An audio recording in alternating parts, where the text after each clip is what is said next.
Hello, welcome to Global Business. It's another week and we're talking the African Continental Free Trade Area. Yes, remember that the African Continental Free Trade Area is an area around Africa that's supposed to encourage investments and trade, free trade across Africa. But before the area is created, there has to be an agreement. And that agreement has been signed by 44 countries. Actually, it was signed in March by 44 countries out of the 55 countries in Africa. Nigeria and South Africa have not signed that agreement. These are the two biggest economies in Africa. So what is an African free trade area? What would it be without Nigeria and South Africa? Well, we'll be looking at why Nigeria is backpedaling on signing, although President Muhammadu Buhari has said he would sign very soon, and why Nigeria should sign. Of course, we're going to be looking at what the African Free Trade Agreement is all about. What are the benefits for the country? We'll have a trade expert, Professor Jonathan Adeyemi Aremu, will be speaking to us on the program. Of course, we'll have some other things to add to you on this program. Welcome and enjoy.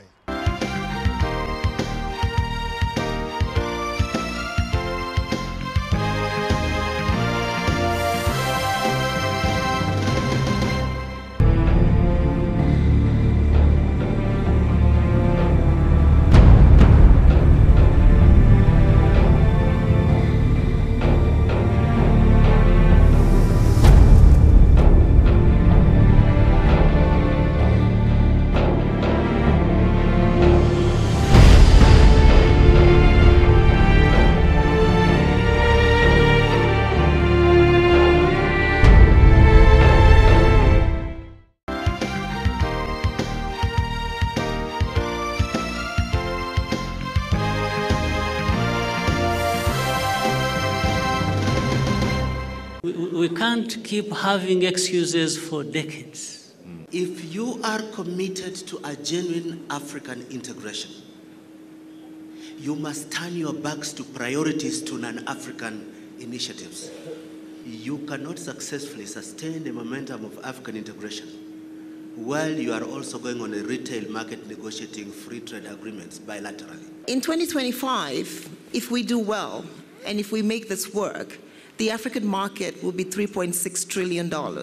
We should have a competition, a prize, for the countries that ratify this accord quickest.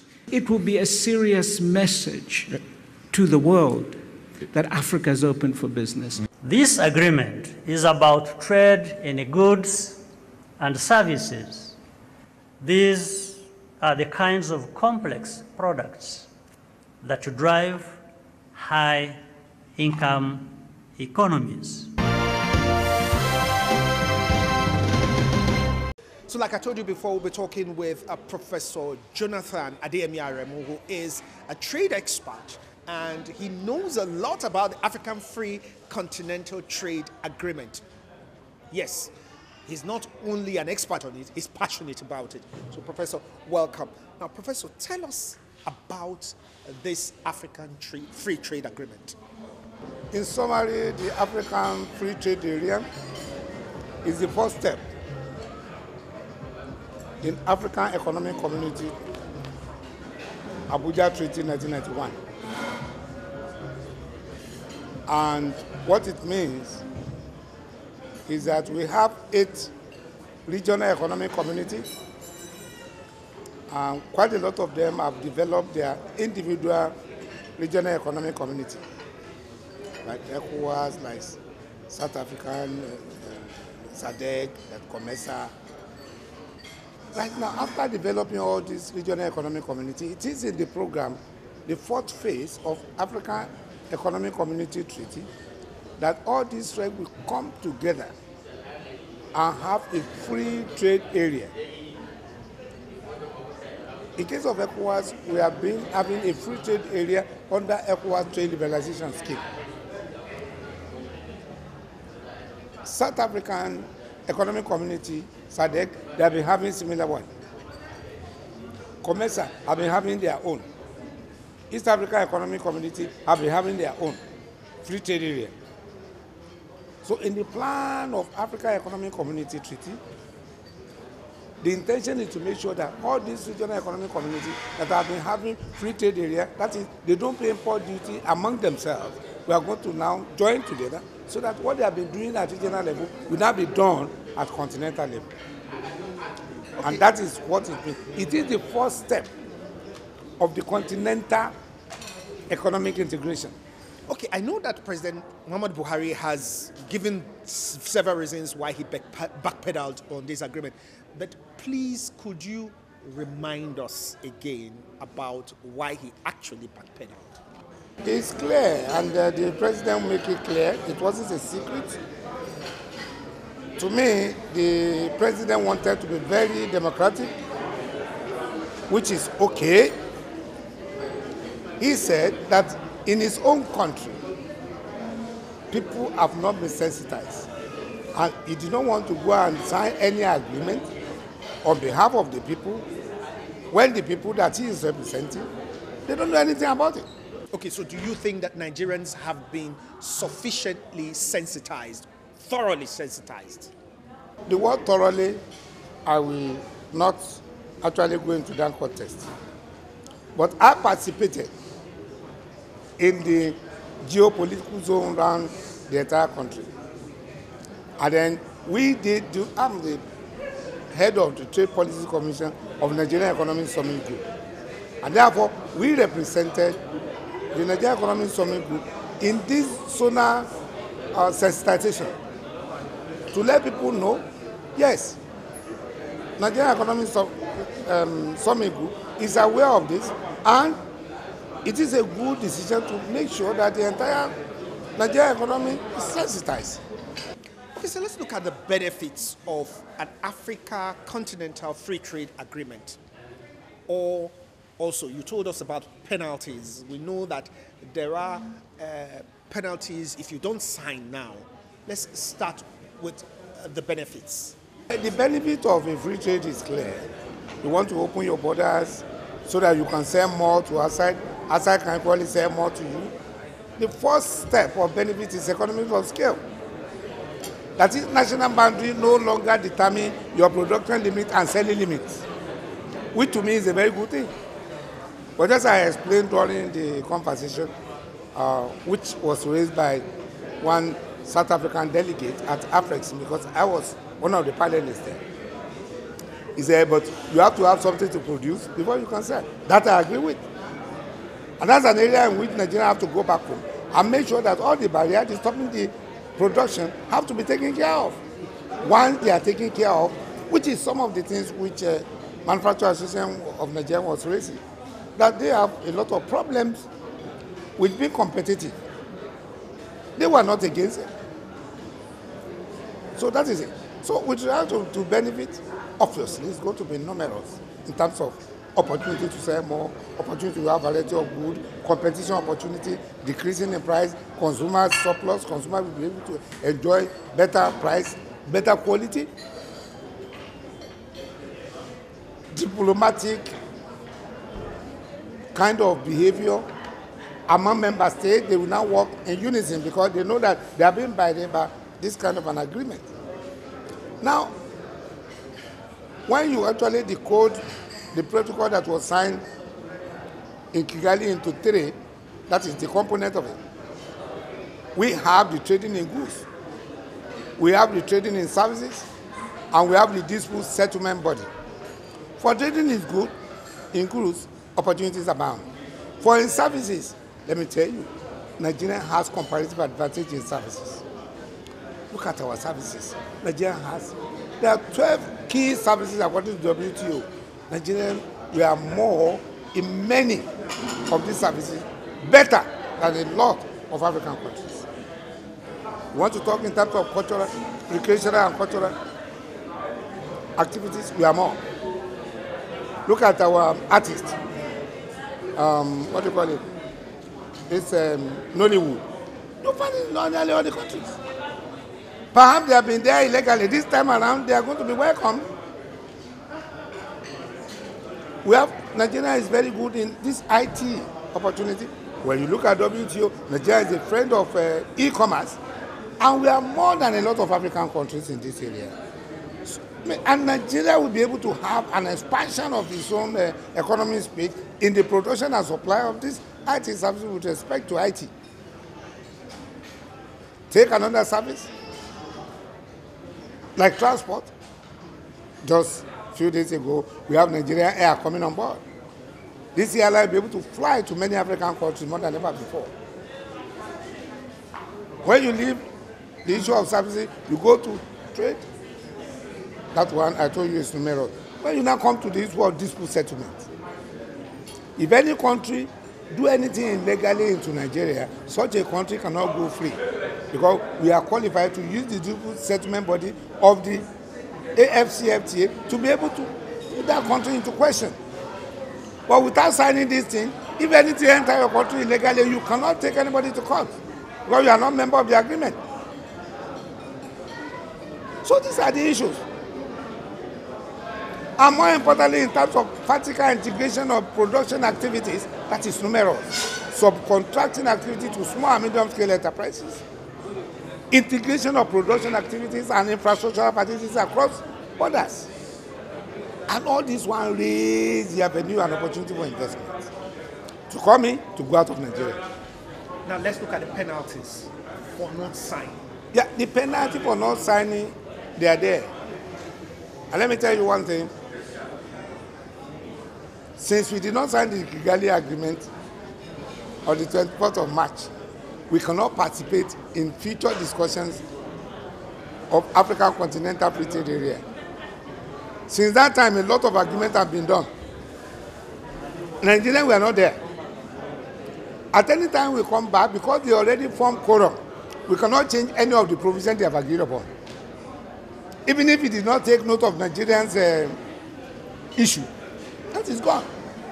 They won't face it again, because they formed the quorum.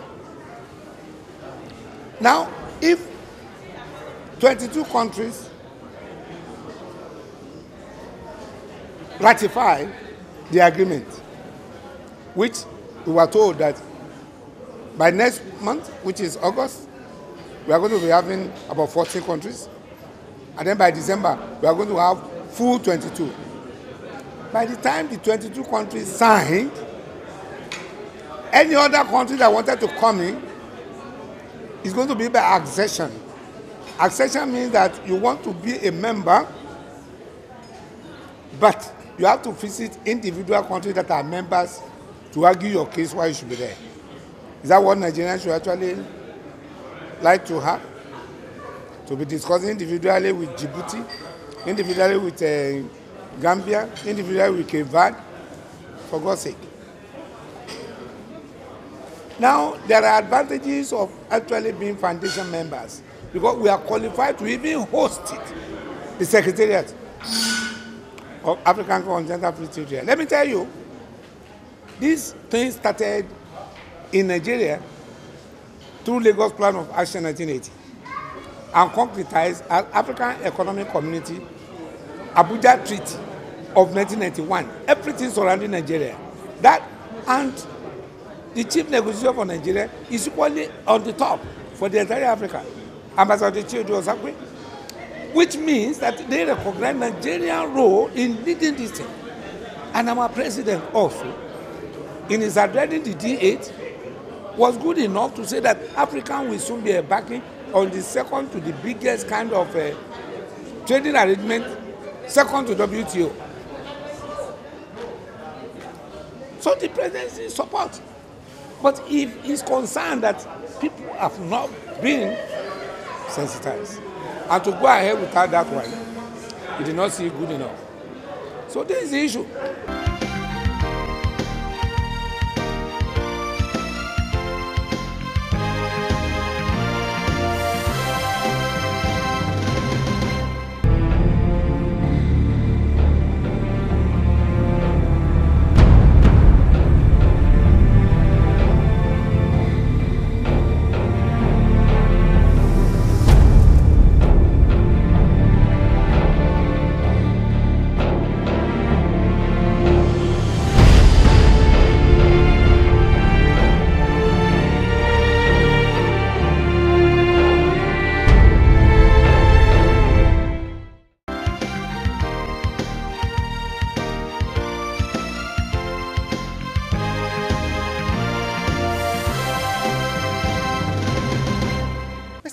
Africa has not signed this agreement? South Africa signaled the framework that they are ready to be part of it.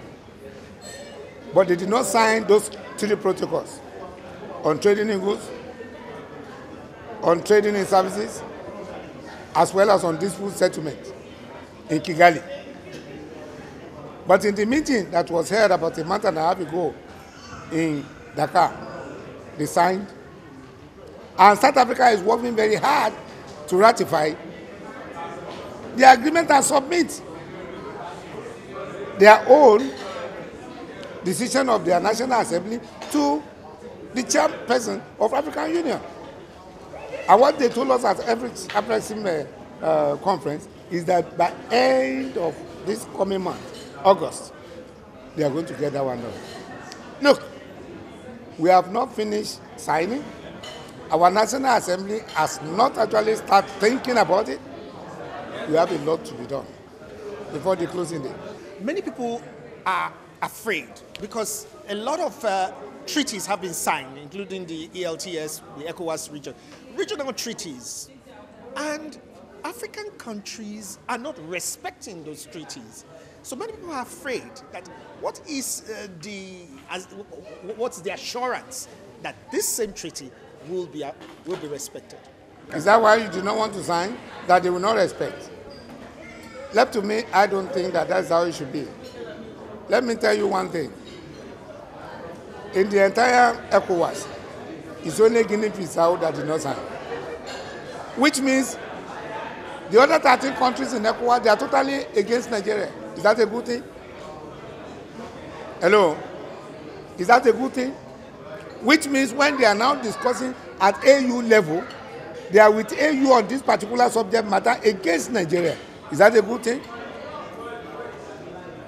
Is it because certain protocols have not been respected in ECOWAS region? That is why you think this one will not be respected? To me, that is a very dangerous path to follow. Is it because that one of your children, God forbid it happen, you did not do well in exam, you never pass any exam again, and therefore you withdraw from school? I mean, that's not going to be a good argument. The issue is that look at what Nigeria has been doing at the front line of this particular African Economic Community Treaty. And then just to stop halfway when it was time to actually reap the fruit of labor which Nigeria has committed to some of these things. I think what we need to do is to come back home and look at what concerns of the production sector of the economy and make sure evidence of making sure things are okay to make them competitive are put in place and enforced. Let me assure you of something. If you did not sign and they are producing in the Republic of Benin, they are producing in the Niger Republic, can you guarantee that there will not be smuggled into the country? Why are we using that they are going to actually suffocate our economy? For God's sake, have you ever seen a #1 in Olympics that says we will not contest? Let us face it. If we have domestic problem, let us make sure we solve it. We have entered a situation in the world now in which each country must sit up and solve the domestic problem quickly, else it's going to be marginalized. So who should be mobilizing the president is doing a lot by mobilizing. You see what the president did? Seriously speaking, let us congratulate him because it has really aroused Nigerians' understanding and interest. Look at this conference now. Everybody is going back home with information. I just came from Lagos yesterday. This same issue was discussed. The day before yesterday, a lot of discussion, even at Manufacturing Association of Nigeria, where they are actually looking at all these things. Everybody did not want Nigeria to be marginalized. And the president, I think, in terms of democratic governance, I think is good in that area. But you see, people may not like that it did not sign, but for God's sake, on the 4th of July last year, all the heads of state agreed that they should go back home to sensitize. And if the president says, I have not sensitized, said I want to sensitize, they have not committed any error. It's only that it is getting late. And he talked at the president that he will soon sign, but he's still looking at things. I think that is the way to go. Thank you very much, Professor Jonathan Aremu, for speaking with us Thanks. Global Business. Thank you very much.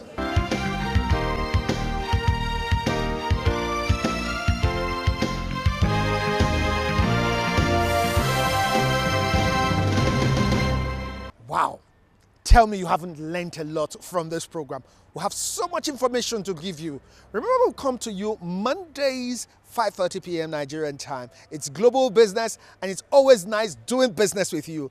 Let's do business again next week. I am Imewode Uhiamokai. Have a great week.